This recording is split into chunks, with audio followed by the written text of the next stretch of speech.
Alright, let's talk about something that sounds complicated but is actually pretty simple. The chart of accounts. Think of it like a filing cabinet for all of your company's money. Clean diagram showing file folders labeled assets, liabilities, equity, revenue, expenses.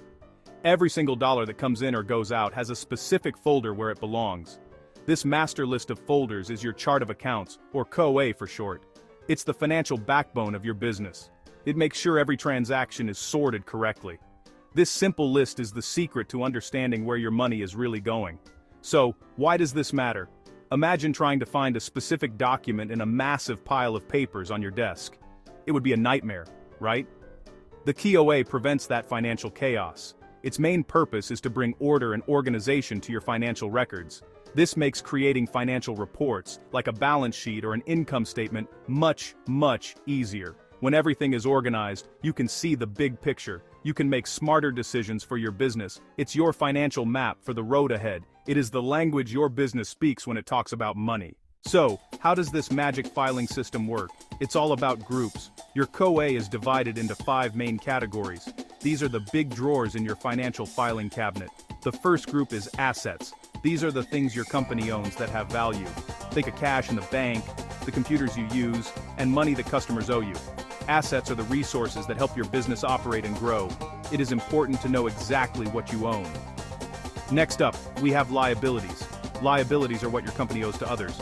Bank loans, money owed to suppliers, wages not yet paid. Knowing what you owe is just as important as knowing what you own. The third group is equity, what remains after you subtract liabilities from assets. It represents the owner's stake in the company, initial money owners put in, and profits the company has kept over time. Then we get to the money-making part. Revenue. Income your business earns from sales and services. This group tracks money flowing into your business from core operations. It is the top line of your financial story. Finally, we have expenses, the costs of doing business. This is the money you spend to generate that revenue. Rent for your office, salaries for your team, cost of marketing, monthly utility bills. Tracking expenses carefully is critical. It helps you manage your spending and find areas to save money. Every dollar you spend to keep the lights on and the business running falls into this category. Ensure your business remains profitable in the long run. Ready to build one? It's easier than you think. The key is a smart numbering system. We use numbers to keep the accounts in order and to identify which group they belong to. A common method is blocks of numbers. For example, assets start with 1, liabilities start with 2, and so on. This creates a logical flow anyone can read at a glance. It's a universal code for your finances. Here's a simple numbering system you can use. 1000 to 1999. Assets, 1010. Cash, 1200. Accounts receivable, 1500. Office equipment, 2000 to 2999. Liabilities, 2010. Accounts payable, 2200. Bank loan, 3000 to 39999. Equity, 3010. Owner's capital, 3200. Retained earnings, 4000 to 4999. Revenue, 4010. Sales revenue, 40 to 20. Service fees, 5000 to 5999. Expenses, 5010. Rent expense, 5020. Salaries, 50 to 30. Utilities. The first number tells you the category instantly. Now, let's walk through the steps to create your own COA. First, think about your specific business. What do you own? Who do you owe? How do you make money? What do you spend money on?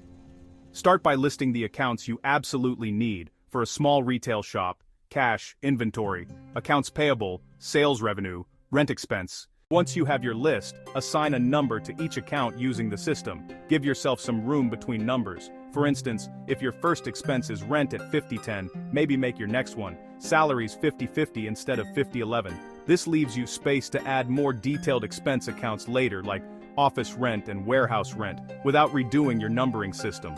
Planning for the future like this will save you a lot of headaches down the road. It keeps your COA flexible and ready for growth. Let's talk about some best practices. The most important rule is to keep it simple. It can be tempting to create a super detailed account for every little thing, but this often leads to confusion.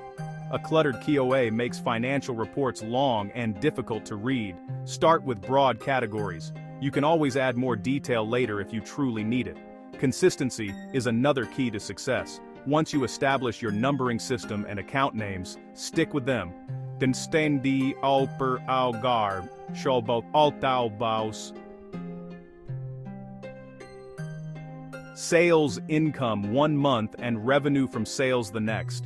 Everyone on your team should use the exact same terms and numbers. Create a small guide or cheat sheet that explains what each account is used for. The best way to learn is by doing, so let's try a few short exercises. Exercise 1. Create a COA for a freelance graphic designer. Include at least 3 assets, 2 liabilities, 2 revenues, and 3 expenses. Assign appropriate account numbers. Exercise 2. A small clothing store. Include inventory, rent expense, utilities, accounts payable, sales revenue, and salaries. Exercise 3. A consulting firm. Include consulting revenue, office rent, accounts receivable, accounts payable, and owner's equity.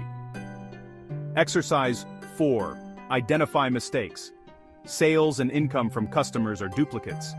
Gas bill should sit under utilities, not next to rent. Case study. Clara's Custom Cakes expands, add 40/20.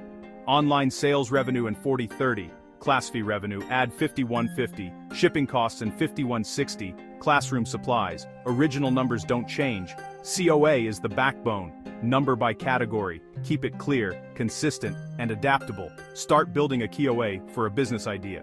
It's the first step toward financial clarity. Subscribe for more, grab the free COA template in the description, and post your exercise answers in the comments.